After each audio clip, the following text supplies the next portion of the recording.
Hey, what's going on? It's your boy BT, and I came here to talk some boxing with the thousands of True School Sports' subscribers. What's going on, guys? Now, Errol Spence is coming off a very, very impressive stoppage over Leonard Bundu.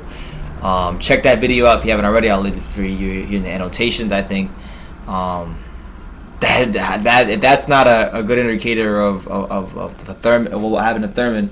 I don't know what is, because Thurman had a hard time getting the awkward Bundu out of there. But anyway, this is not that video. This video is more for what happened as far as like the ratings, because the ratings for that fight, if you guys don't know, this was the highest rated PBC fight since PBC started, which, you know, it did 6.34 million views. That's what it peaked at. It did an average of 4.8 million views. So a lot of people are attributing that to the fact that the Olympics was going on just before this happened. The USA basketball team had just played Serbia in the gold medal game, and that's the sole reason why this fight was viewed so high. And obviously that played a major key, but let's keep in mind that I believe the numbers were that Errol Spence was able to keep 75% of that audience from the USA basketball game.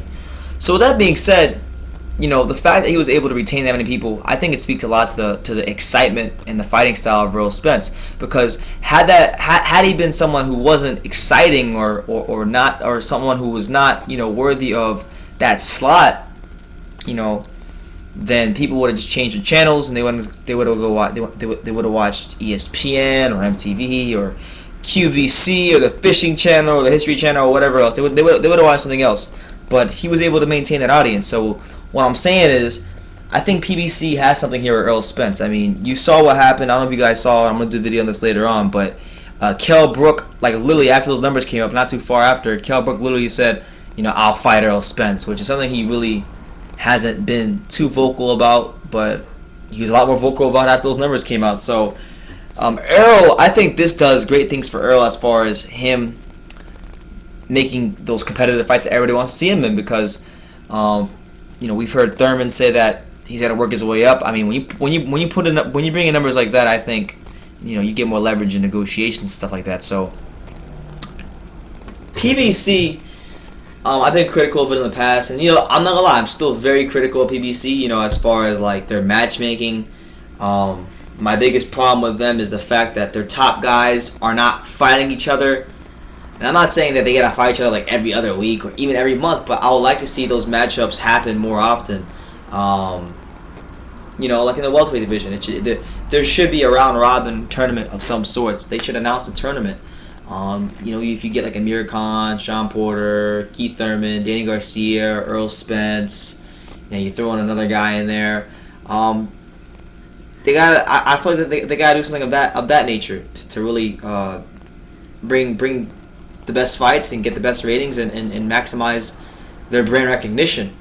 So my question is, now that it's clear that they have something in Errol Spence, you know, with these ratings, that he was able to retain that much of the audience, can PBC capitalize off of that? Can they put Errol Spence in fights that are still entertaining, that are competitive, that captivate the imaginations of the boxing public? Because when we look at UFC and what they're doing, we have guys like Colin Cowherd saying that boxing is dead because of the Conor McGregor Nate Diaz fight. I'm making a video on that as well. But the reason that we're getting narratives like that and the hype on UFC is that big is because the McGregor-Diaz fight was, number one, a desirable matchup, but it was a matchup in a fight that captivated the imaginations of fight fans.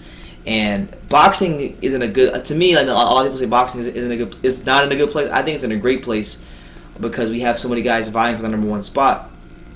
And I bet, you know, boxing goes through cycles. Like my boy Jesse Robinson said, boxing goes through cycles. It goes up and it goes, you know, down and it goes way back up. And, you know, the sport is still has a rather large fan base. And there's sometimes when it's hotter, where it stretches beyond just the hardcore boxing fan. And there's time when it's not. Right now, I think it's in the transition where they're building crossover stars. And for PBC, they gotta put together a fight that involves Errol Spence that will capture the imagination of the American public. Now, how do you do that? How do you put together a fight that intrigues people, that makes people want to say, I'm a fan of that guy. I want to buy his merchandise. I want to go to his fight. How do you do that thing? Well, you do that with personalities. Now, Errol Spence, as great of a fighter as he is, he doesn't have a sparkling personality. He's someone that when you look at his facial expression, it looks like he just got out of bed every time you see him. That's just his default setting. He's a calm guy. But you put him in with guys who have those personalities and they can bring something out of him. And when we talk about personalities in the welterweight division, I think there's one thing that comes to mind, and that's Keith Thurman, and that's the matchup that most people want to see. So PBC Al Haymon, they gotta at some point. I believe that 2017 should be that time, because Errol is now in that stage where you can finally say he's no longer a prospect. He's now like a young contender. Keith's been a champion for a little bit now, and he's had his biggest fight with Sean Porter that did really well views wise. So now that Errol did this, more people in America know his name. It would be great if this fight could be put together in 2017. I think this is the fight. PBC has a lot of great matchups they can put together, but as far as the guys within their own stable, this right here is the number one fight that they need to put together. That being Errol Spence versus Keith One-Time Thurman. Because Thurman has the personality to get the casual fans drawn in. Errol Spence has the style to make the fight to keep casual fans watching his fights beyond just when they see him for the first time. And Keith has a great style himself with the boxer puncher type style. So it's a matchup that hardcore fight fans want to see, and it's a matchup that I think the casual fans will definitely come out in droves to see if PBC promotes it right, if PBC puts the proper money behind it, if they put it in the right venue. I don't think that's a fight that should be held in Vegas or California. That's a fight that needs to be in New York City at the Barclays Center, which is where both these guys, Thurman and particularly Spence, have made their name, fighting in New York. They're making a good name for themselves, a good account of themselves at the Barclays Center, which is now becoming like the Madison Square Garden of this generation. It's a great venue. If you haven't gone there for a fight, I recommend it highly that you check it out for a fight. But yeah, this is a fight that I think they should make for sure. The 6 million views is nothing to scoff at, regardless if it was after the Olympics or whatever. So PBC has a great chance to do something great here at Errol Spence, and I hope for the sake of boxing they capitalize it and they get their top guys to start fighting each other more often. And yeah, man, I just want to get that off my chest. So let me know what you guys think in the comments down below.